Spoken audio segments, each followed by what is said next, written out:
brought to you by Silver Pumps. Top quality और consistent performance के लिए सिर्फ सिल्वर पंप्स नाम याद रखना। मुख्यमंत्री भजनलाल शर्मा पानी के लिए खास अभियान शुरू कर रहे हैं और बेरोजगार हों, छात्र हों, वो अपनी अलहदा लड़ाइयों में लगे हुए हैं। कितनी सफलता मिलती है या नहीं मिलती है, आरपीएससी ऐसा ढोल है जो बजता ही जा रहा है। यूपीएससी के तर्ज पर कहा गया था कि आरपीएससी का पुनर्गठन होगा। अरे भंग मत करो, पुनर्गठन ही कर दो। पुनर्गठन भी ना करो, कम से कम यूपीएससी के तर्ज पर तो चलाओ। अब आरएस परीक्षा को लेकर एक नया आंदोलन शुरू हो गया है। 2012 से मैं देख रहा हूं, जब भी आरएस की परीक्षा की तिथि निकलती है, एक आंदोलन शुरू हो जाता है।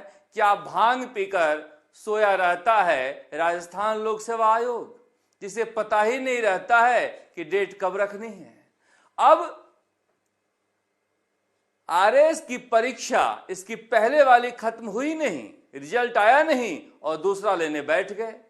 यूपीएससी में ऐसा सुना है आपने कि 2024 की परीक्षा खत्म नहीं हुई और 25 की शुरू हो जाए।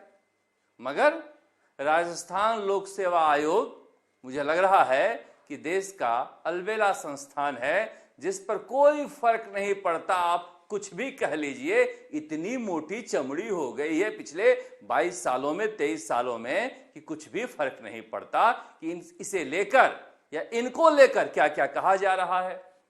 देखिए, दिया कुमारी, लोग कह रहे हैं कि दिया कुमारी को, प्रेमचंद बैरवा को, दोनों डिप्टी सीएम हैं और दोनों ही अगर चिट्ठी लिखें कि आरएस 2024 की मुख्य परीक्षा का आयोजन अभ्यर्थियों के हितों के मद्देनजर आरएस 2023 के अंतिम परिणाम जारी होने के पश्चात किए जाने के बाबत, तो ये सरासर सरकार पर सवाल है कि मुख्यमंत्री के नीचे दो मुख्यमंत्री, ये प्रेमचंद बैरवा जी की चिट्ठी और वो थी दिया कुमारी की, दोनों चिट्ठियां लिख रहे हैं। किसको लिख रहे हो? सरकार आपकी है।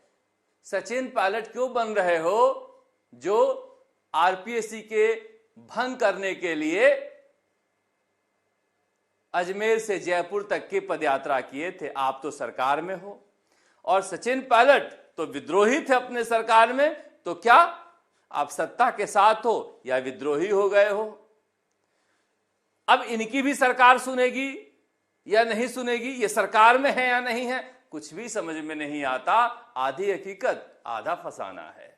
मगर यह समझ में आता है कि आरएस परीक्षा को इस तरह से आयोजित नहीं किया जाना चाहिए, जहां पर 2023 वाले भी बैठ जाएं 2024 में, क्योंकि रिजल्ट तो आया नहीं। उन्हें क्या पता कि हम उसमें पास होंगे ना होंगे, और फिर यहां भी पास हो जाए, वहां भी पास हो जाए, यानी कि सिस्टम को गड़बड़ा कर रख दिया है। पर सुनने वाला कौन है?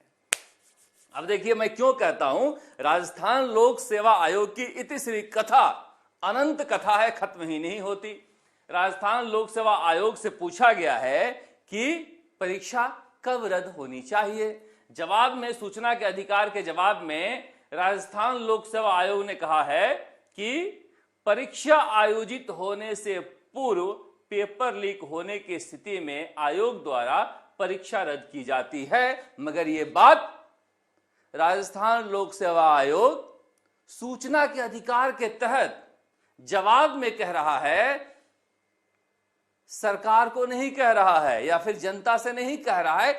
जिन छात्रों के प्रति, बेरोजगारों के प्रति वो उत्तरदायी है, उनसे नहीं कह रहा है।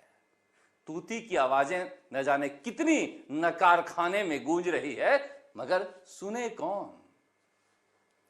अब ये नियम अगर सब इंस्पेक्टर परीक्षा पर लागू होता है तो साफ साफ कोर्ट में जाने की जरूरत नहीं है, सरकार के पास जाने की जरूरत नहीं है। राजस्थान लोक सेवा आयोग सक्षम है इस परीक्षा को रद्द करने के लिए।